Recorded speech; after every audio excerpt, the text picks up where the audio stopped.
So welcome back, everybody. We're back in the shop today. I've got a Basswood Log here on the mill that we're going to cut up for a customer. He's going to carve a bear out of it, and we're going to square that up as large as we possibly can get it. Even leave a little wane on the edges is fine with him. So maybe once he gets started on that, we'll take a trip over to his place and we'll shoot some video of that and see how that progress is going. So stay tuned for that. I've also, on the mill today, we're going to put some hemlock logs that I've got over here sitting inside. They're dry, and those are going to be cut into fence boards. I'm also going to show you a little bit about how I calculate the boards that I'm going to get out of a log, just to give you an idea of what I think about it and the way I do it. So we'll get to that here in a little bit. I haven't had a lot of videos out in the last couple, 3 weeks, and the reason is because we've been working on our 3-phase power here in the shop for my woodworking machinery. And I do have a lot of video shot on that, and we'll be putting a video together for that, and that'll be coming out probably after this video, so stay tuned for that one. And that'll just show you the wiring that goes and what's entailed to putting 3-phase. You know, we have a separate 3-phase panel in the whole 9 yards, so we'll get to that in another video. But stay tuned, and we'll get started on this stuff, and we'll get back to you in a little bit.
is wide. It's what keeps us together, and it's the reason we divide. Some days it's strong, some days it's weak. Some days it's narrow and a little out of reach. Some choose to build it up, some choose to tear it down. Leave it to ruin, say this world's come to unwound. There's a high road that stands above what we have lost, 'cause all bridges are meant for us to cross. There's a bridge, and it is long. Every passing conversation is a choice of right or wrong. It's who we are, not what we've done. It stands tall above the rivers that flow to who we love. Some go the distance, some choose to stay beyond. All I'm trying to do here is just take a little bit off at a time on this log.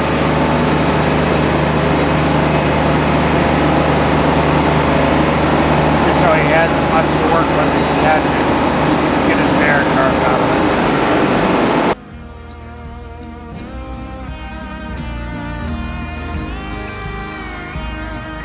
The longer that we wait, the harder it'll be tomorrow.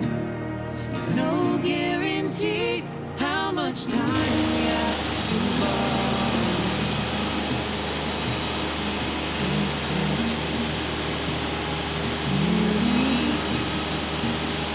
We don't work to hold it steady. We'll break the All right, so we've got this log on here. This is the log we talked about earlier, and we're going to cut this log into fence rails, not posts, but into rails. And I just wanted to talk a little bit about how I go about or think about cutting up a log into pieces. My background in sawmilling is not as extensive as a lot of people's would be. My background comes back, if a lot of our sawyers out there remember the old Ireland. I used an Ireland right hand, not a left hand, a right hand. So this is 30 years ago. I'm showing my age here. So what I did is I took a picture of this log and I imported it into AutoCAD. I use AutoCAD for cabinet making, so I have that on my computer. So what I did is I imported this picture in and I downsized it to half size. This picture is half the size of this log. And then I drew on here, the boards are going to be, if I get the right side up, so that it all matches. So there we go, that looks better. So the boards are going to be 1.25 inches wide by 6 inches tall. And according to this drawing. So basically we're going to buy, 5/4 by 6 boards, and they're roughly going to be 10 foot long. Probably be a little less than that in between posts. So I drew this on here just to give an example of how I would saw this. I do not like to edge boards, especially on a sawmill. It's just one of my things. I don't like to edge. If I can cut it as much as possible without having to edge, that's what I do. So in this diagram, basically what I'm doing is I'm sawing the top up here along the top, then I'm going to cut off 2 boards off of here, and then what I'll do is I'll flip it over and do the same thing. On the bottom, I'll cut the bark off and cut 2 boards out, stand it back up, cut this side, cut a board out of here, and then do the same thing on this side over here. So that would be all of the edging. Basically, it's going to be 4 boards on the top and bottom, 1 on each side is all the edging. And then what I'll do is I'll split this in half going across here through the center. And at that point, I will flip the whole entire thing up, and I'll go down through, and I'll pattern saw straight down through like this. So the log is standing like this now, and then I'll just pattern saw down through. It'll already be split in half in the center, so I'll just have my boards coming out of it. So this is basically the way I would do this. Like I said, this is not the best, by no means the best way or the fastest way, but that's the way I think about it and the way I do it. Now, if I was going to cut this log and make a post, or to get lumber boards and a post out of this one, is not to scale. This one would have a 5x5 in the middle. This would be my center post. I would try to cut that out of the middle so I have the heart right in the center of the board. So we're not going to do that with this log today because I have all the posts I need, so I don't need any more posts. But that's the way I would cut it if I was having a post, or needing a post, if I was going to need posts. So, but in this diagram, this is what we're going to do today, and I will try and stop and show you where along the ways we are as much as possible, and see if we can't cut this out according to the drawing. We'll get started.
Okay, so now you can see that I turned everything off so you can hear me better. Um, we obviously didn't get as many boards as anticipated, but that's not unusual because it's just the way sawing logs is. So, but we've got our cant. Right now, basically, we're at 12 inches high, a little over 12 inches high. So I'm going to split that in half at 6.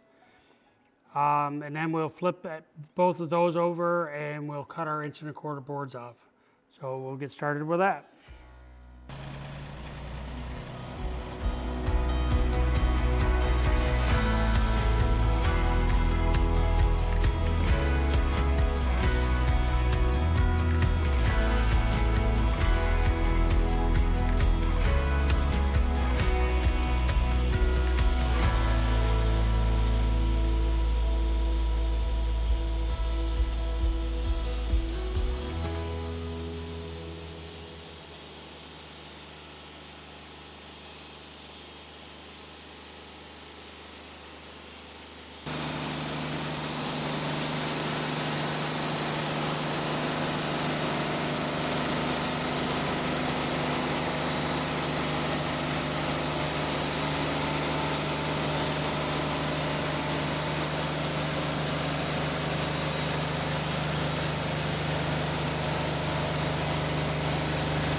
Okay, so I don't know if you noticed that when I was sawing that, but there was quite a bit of stress in that log, but it laid that down pretty good, so it's not too bad. So, all right, we're going to flip these back up, and we'll cut some boards off them.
But now I see you, there's nowhere to hide. I'm gonna chase you down, not gonna lose this fight. And the years that you've stolen, I'm taking back. I'm spending all my time breaking chains, breaking lies that have weighed me down. Oh, I know I'm not out of the woods yet, but I'm pushing it a lot ahead. So here's our cant. As you can see, we didn't get nearly as many boards as we'd hoped to, but that's just kind of the way it goes sometimes. This was just an example to show you how I go about when I start to look at a log, how I want to saw it. And by any means, it's not the only way to do it. It's just the way that I like to do it. There's probably guys out there that do a lot better job than I do, but you know, this is what we've got here. So we're going to have a lot more hemlock on the mill in the next few days. I've got a customer that wants probably close to 1,000 board feet of hemlock. sawn. So we need to get that going. And I also have a customer that wants some ash. So stay tuned. If you like the videos, hit the like button, comment down below, and subscribe and share them with your friends. Thanks. And it feels good. All the years that you've stolen, I'll take you back. You like tractors? I'm spending all my time breaking chains, breaking lies that'll weigh me down. Oh, I know I'm not out of the woods yet, but I'm pushing in a lot ahead, and it feels good. 2 seats, guys. Yeah, but they both like the big seats.